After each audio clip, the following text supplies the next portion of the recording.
Guys, ನಿಮ್ಮ ಹತ್ರ use ಮಾಡದಿರೋ Gmail account ಇದೆಯಾ ಅಂಡ್ ಆ ಜಿಮೇಲ್ ಅಕೌಂಟ್ ಯಾವ ರೀತಿ ಪರ್ಮನೆಂಟ್ ಆಗಿ ಡಿಲೀಟ್ ಮಾಡೋದನ್ನ ತಿಳಿಸ್ಕೊಡ್ತೀನಿ. ಗೈಸ್, ಫಸ್ಟ್ ನೀವು ಜಿಮೇಲ್ ಓಪನ್ ಮಾಡ್ಕೊಬೇಕಾಗತ್ತೆ.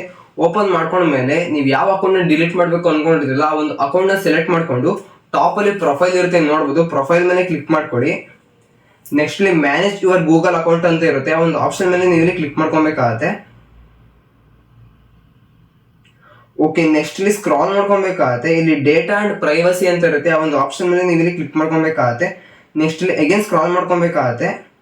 ಇಲ್ಲಿ ನೋಡ್ಬೋದು ಲಾಸ್ಟ್ ಇಲ್ಲಿ ಡಿಲೀಟ್ ಯುವರ್ ಗೂಗಲ್ ಅಕೌಂಟ್ ಅಂತ ಇರುತ್ತೆ, ಒಂದು ಆಪ್ಷನ್ ಮೇಲೆ ಕ್ಲಿಕ್ ಮಾಡ್ಕೊಳ್ಳಿ.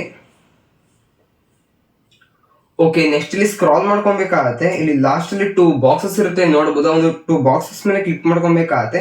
ನೆಕ್ಸ್ಟ್ ಇಲ್ಲಿ ಡಿಲೀಟ್ ಅಕೌಂಟ್ ಅಂತ ಇರುತ್ತೆ, ಒಂದು ಆಪ್ಷನ್ ಮೇಲೆ ಕ್ಲಿಕ್ ಮಾಡ್ಕೊಂಡ್ರೆ ನಿಮ್ಮ ಅಕೌಂಟ್ ಪರ್ಮನೆಂಟ್ ಆಗಿ ಡಿಲೀಟ್ ಆಗುತ್ತೆ. ಓಕೆ ಗೈಸ್, ನೋಡೋದು ಯಾವ ರೀತಿ ನಿಮ್ಮ ಜಿಮೇಲ್ ಅಕೌಂಟ್ ನ ಪರ್ಮನೆಂಟ್ ಆಗಿ ಡಿಲೀಟ್ ಮಾಡ್ಕೊಳ್ಳೋದು ಅಂತ. ಆಲ್ಮೋಸ್ಟ್ ಇದು ನಿಮಗೆ ಇಷ್ಟ ಆಗಿದೆ ಅಂತ ಅನ್ಕೊಂತೀನಿ. ಇಷ್ಟ ಇರೋ ದಯವಿಟ್ಟು ವಿಡಿಯೋ ಒಂದು ಲೈಕ್ ನ ಮಾಡಿ ಅಂಡ್ ಇನ್ನೂ ನಮ್ಮ ಚಾನಲ್ಗೆ ಸಬ್ಸ್ಕ್ರೈಬ್ ಮಾಡ್ಕೊಳ್ಳಿ ಅಂಡ್ ಇನ್ಸ್ಟಾಗ್ರಾಮ್ ಅಲ್ಲಿ ನೋಡ್ತಾ ಇರೋ ಫಾಲೋ ಮಾಡೋದನ್ನ ಮರಿಬೇಡಿ. Thank you for watching guys.